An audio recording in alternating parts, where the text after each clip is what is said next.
Olá, futuros DBAs, antenados e antenadas, sejam todos muito bem-vindos à sexta aula da unidade 5, processamento de consultas.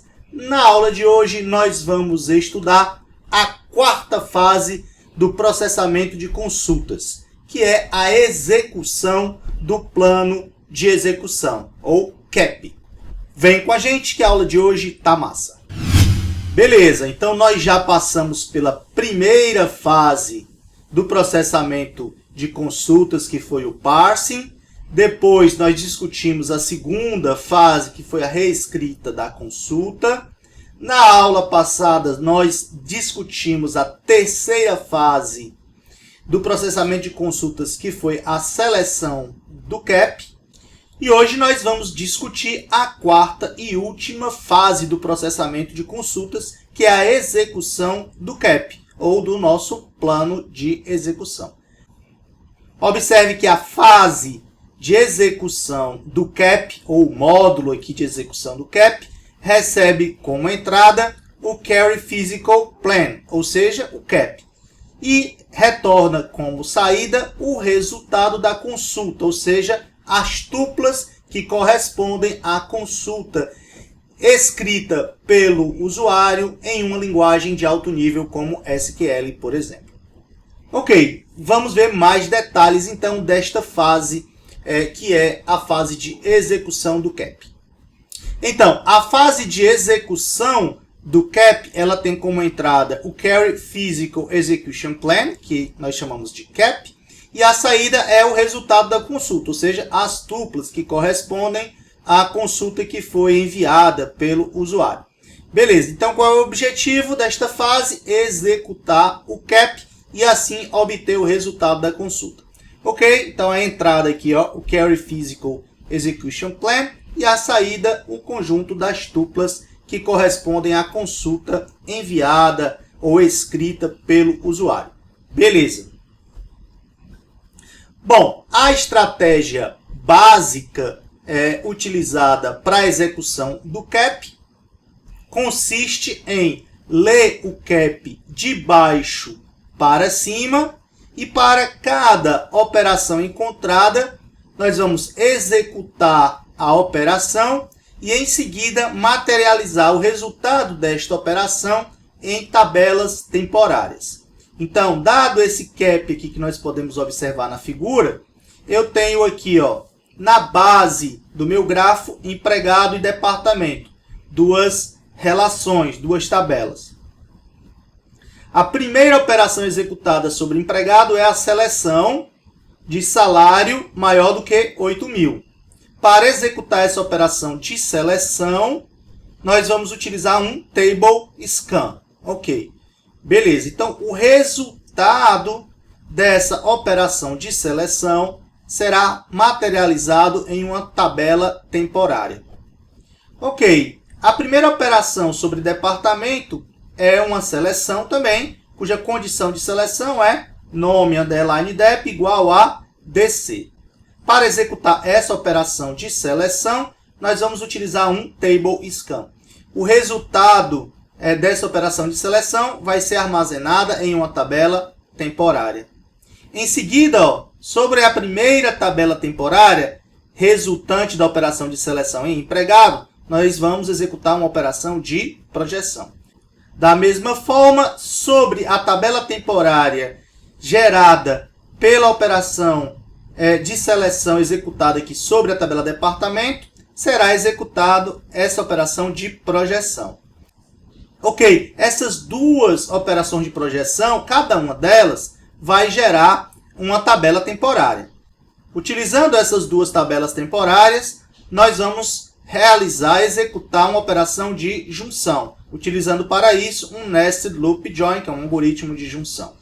Ok, o resultado dessa operação de projeção também será materializado em uma tabela temporária. Em seguida, essa tabela temporária será utilizada para executar a última operação de projeção. Beleza? Então, a estratégia é bastante simples, o algoritmo é bastante simples. Consiste basicamente em ler o grafo CAP de baixo para cima, executar cada uma das operações da álgebra com os algoritmos já anotados no CAP e materializar os resultados temporários. Materializar o resultado, né, em tabelas temporárias. Beleza. Simples, não é não? Mais ou menos, mais ou menos. A estratégia 1, ela é bastante simples, trivial, bastante naive. Só que ela tem um problema. Ela gera muitas tabelas temporárias. Tabelas temporárias precisam ser armazenadas em disco. Logicamente, isso pode degradar o desempenho da execução da consulta, porque eu preciso acessar a página de disco para gravar os dados da tabela temporária e depois acessar essas páginas de disco para ler os dados da tabela temporária para fazer a próxima operação, para executar a próxima operação da álgebra relacional. Beleza? Então, eu posso ter problemas aí de desempenho com essa solução, que ela é simples, mas ela tem esse problema. Para solucionar esse problema, então, existe uma segunda estratégia, que eu estou chamando aqui de estratégia 2. Qual é a ideia dessa segunda estratégia? É executar várias operações simultaneamente utilizando pipeline.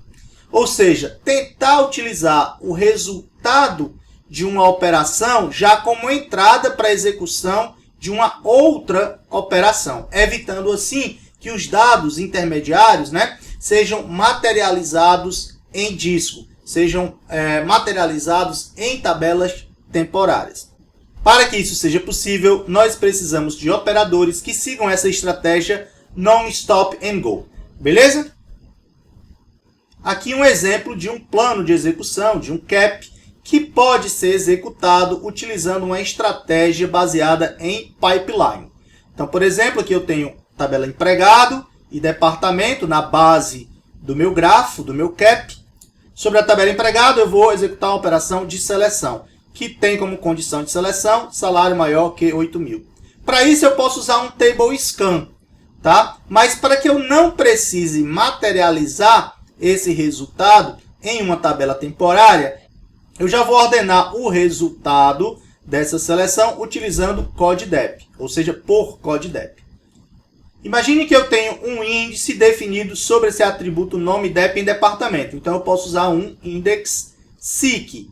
Ok, o resultado desse index seek eu já posso ordenar por CODEDEP para que eu possa executar essa operação aqui de junção usando pipeline, usando um merge join. Ou seja, se os resultados que estão saindo aqui de empregado já vêm ordenados por CODEDEP e os resultados que estão vindo aqui de departamento já vêm ordenados por CODEDEP, então eu posso usar um merge join.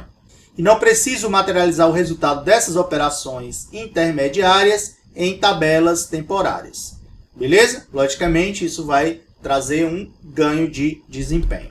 Ok, e aqui um exemplo real de um CAP, né, de um Query Execution Plan, gerado no SQL Server para uma consulta SQL. Então aqui eu tenho a consulta SQL, né? E a seguir, embaixo, eu tenho o plano de execução gerado para executar essa consulta aqui em SQL. Vamos tentar entender um pouquinho esse CAP, esse plano de execução. Inicialmente é realizado um table scan na tabela part e um table scan na tabela line item. O resultado dessas operações de table scan serão entradas para uma operação de inner join, para uma junção. Veja que o resultado desse inner join vai ser combinado com o resultado de um table scan sobre a tabela partsup, também utilizando um hash join. O resultado desse hash join vai ser combinado com o resultado desse table scan na relação supply e vai ser entrada para um outro inner join. E aí, depois desse inner join, eu faço a operação de seleção, onde eu vou projetar os atributos necessários. Beleza? Então, como é que eu interpreto um CAP no SQL Server? Eu vou lendo os operadores da direita para a esquerda, de baixo para cima. Beleza? Ok, se você gostou da aula de hoje, então deixa aí o seu like, deixa o seu joinha, compartilha esse vídeo, marca os seus amigos da turma, os seus amigos da faculdade, aqueles que gostam de banco de dados e querem ser DBA. Se você tem dúvida, deixa suas dúvidas aqui nos comentários que nós vamos responder todas as suas dúvidas. Não esquece de clicar no sininho e se inscrever no canal para não perder nenhum novo vídeo, nenhuma nova aula da disciplina de SGBD, beleza? E até a próxima aula.